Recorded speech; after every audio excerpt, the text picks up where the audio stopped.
की, अगर देखिए अमित शाह की और मोदी की और भारत की सर। देखिए, दशा मोदी जी की अच्छी नहीं है, अमित शाह जी की भी महादशा अच्छी नहीं है। इसमें कन्या लग्न में बृहस्पति मारक बाधक होता है, बृहस्पति की महादशा है।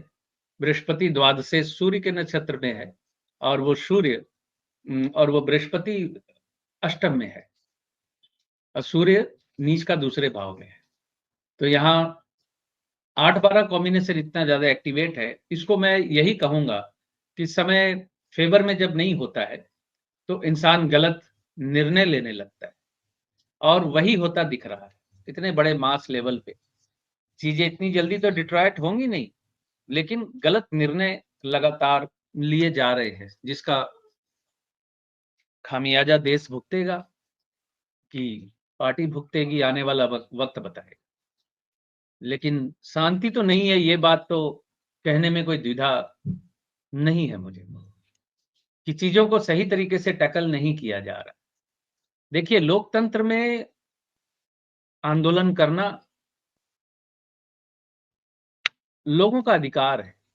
अगर वो चीज उनको कोई चीज पसंद नहीं आती है, कोई कानून पसंद नहीं आ रहा है या कोई सरकार का निर्णय पसंद नहीं आ रहा है, तो यहाँ सोशल मीडिया के जो ट्रोलर हैं ये कहते हैं कि संसद में आवाज उठाइए, आपके नेता संसद में आवाज उठाइए, सड़क पे क्यों निकल रहे। अरे, आप लोग सड़क पे क्यों निकलते थे? आप लोग नहीं निकलते थे क्या? लेकिन कहाँ ऐसे आर्गुमेंट का समय, हुज्जत कहते हैं जिसको, जिसका कोई जवाब नहीं। लोकतंत्र में अधिकार है लोगों का। पहले की सरकारें बात किया करती थी लोगों से कि भाई उनकी क्या मांग है, क्या डिमांड है। सरकार कभी पीछे हटती थी, कभी आंदोलनकारी पीछे हटते थे। पीसफुल आंदोलन करना लोगों का तो अधिकार रहा है लोकतांत्रिक प्रक्रिया में। लेकिन पता नहीं अपने अ, खराब समय की वजह से गलत निर्णय ले रहे हैं, जिसका खामियाजा भुगतना पड़े शायद बाद में, या कहीं समझ में आ जाए कुछ तो अपने निर्णय को बदलें। ये हो सकता है। ये आपकी बात सही है। वांगचुक काफी भारी पड़ेंगे इनके ऊपर, मुझे ऐसा लग रहा है। ये एक्चुअली उदाहरण जो है ना, कि मतलब हम गन पॉइंट पे रूल कर सकते हैं, हम कुचल सकते हैं, ये इजरायलीकरण है भारत का सर। और ये भगवा इजरायलीकरण है जो ये कहता है कि आप गुजरात में जाओ तो गरबा के अंदर चुन चुन कर लोगों को कि तुम हिंदू हो तो अंदर जाओ, हिंदू नहीं हो तो अंदर नहीं जा सकते हो, सब बाहर, बाकी क्रिश्चियन बाहर, सिख बाहर, ये बाहर, कुछ नहीं। टीका लगाओ, सनातन के प्रति अपनी सो कॉल्ड, जिसे कहते हैं ना कि मध्य प्रदेश में भी ऐसे है कि सनातन के प्रति अपनी सहमति व्यक्त करो तब तुम अंदर जा सकते हो, उसके बिना नहीं। अगर कोई और धर्म के लोग जाना चाहें तो कन्वर्ट करो अपने आप को हिंदू धर्म में, तब अंदर जाओ, गरबा करो। और भागवत कहते हैं कि यहाँ तो सारे हिंदू हैं, सिर्फ पूजा पद्धति अलग है। और वीएचपी वाले कहते हैं बिल्कुल नहीं। ये इजरायलीकरण की जो बात कर रहा हूं ना, जहां पे पूरे के पूरे लोगों को आइसोलेट किया जा रहा है सर, पूरी कम्युनिटीज को आइसोलेट किया जा रहा है सर। ये सब त्योहार तो मिलके मनाते थे ना, दिवाली, दशहरा, सब चीजें, गरबा वगैरह। काली माता की जो मूर्तियां बनाने वाले हैं सारे के सारे सब तो मुसलमान है वहां पर।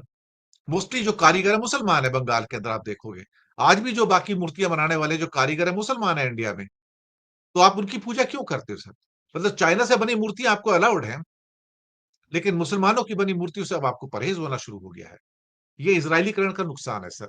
इस पे एक टिप्पणी चाहूंगा, फिर एक अगले क्वेश्चन पे चलता हूं। इजराइल उंगा उंगा में इजराइल के प्रधानमंत्री बोलने के लिए खड़े हुए तो कितने देशों ने वॉकआउट कर दिया। तो पर जिसका शायद इंडिया ने नहीं किया, पर शायद इंडिया ने बायकॉट नहीं किया, मैं आपको बताऊं, गोरे लोगों ने बायकॉट किया है। हाँ, तो जिसका करण कर रहे हैं, यानी इजराइल का जो इजरायलीकरण की बात आप कर रहे हैं, जिसका करण कर रहे हैं उसका ही तो क्षरण हो जा रहा है। आपको दिखना चाहिए कि कितने लोग उनके विरोध में चले गए हैं। नेतन्याहू मतलब झेपे हुए खड़े हुए थे डायस पे, सब उठ के चले जा रहे थे। तो ऐसे करण का वरण करके क्या फायदा जिसका खुद का क्षरण हो रहा है?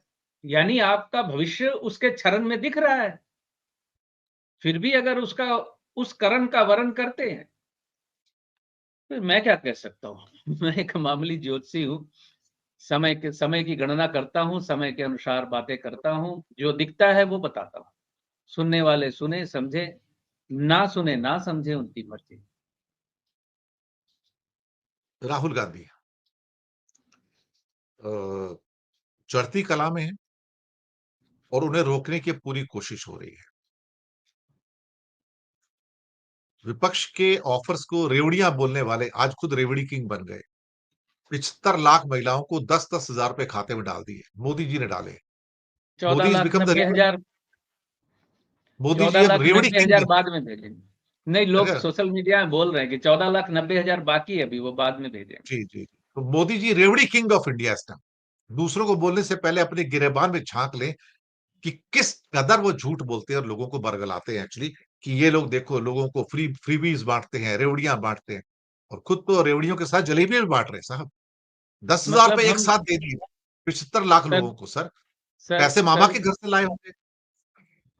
सर क्या कहूँ मैं? वो एक पिक्चर आई थी ना दबंग, सलमान खान की, जिसमें सलमान खान छेदी सिंह को बोलता है कि हम तुम में इतने छेद करेंगे कि साँस कहाँ से लोगे और बाकी का कर्म कहाँ से करोगे, सोच नहीं पाओगे। मतलब हम अगर इनकी की हुई बात को या ये जो कर रहे हैं उसकी निंदा करने की कोशिश करें या विरोध करने की कोशिश करें, तो किस चीज़ की किस चीज़ का विरोध करें? हमें तो छेदी सिंह बना दिया गया है।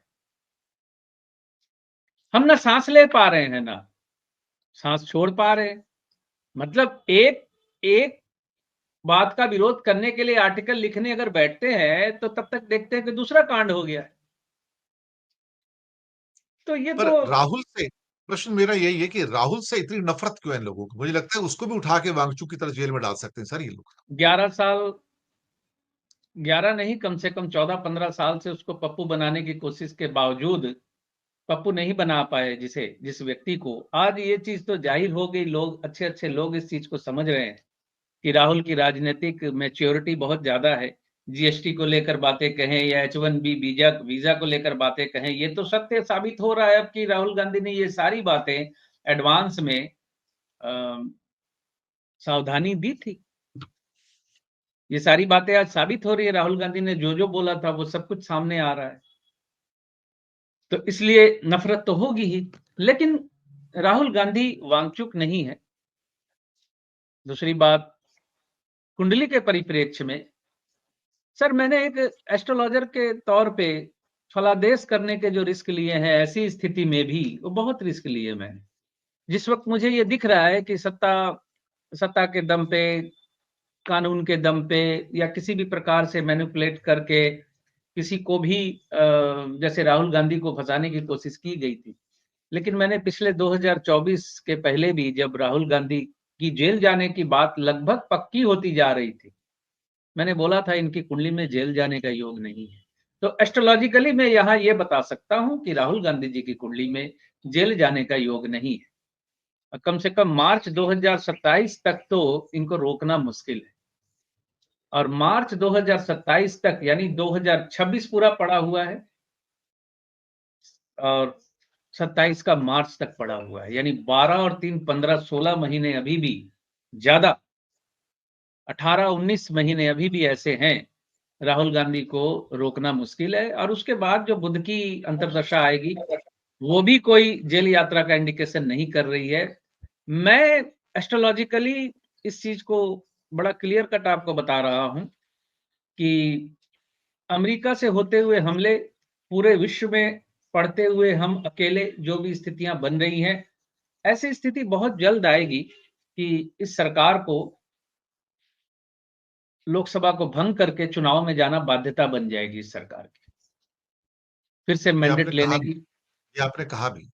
फिर से मैंडेट लेने की कोशिश ये लोग करेंगे और फिर जीत के आने की कोशिश करेंगे और जीत के आकर इस चीज़ को स्थापित करने की कोशिश करेंगे कि जनता हमारे साथ है। या पिछली बार मैंने ये बात कही, शायद बोल चुका ना कि चंद्रबाबू नायडू अगले चंद्रशेखर बन सकते हैं। चंद्रबाबू नायडू अगले चंद्रशेखर बन सकते हैं। नवंबर दिसंबर तक मेरा अपना ऑब्जर्वेशन है, उनकी कुंडली की स्थिति के अनुसार भी नवंबर दिसंबर तक चंद्रबाबू नायडू कुछ खेल कर देंगे।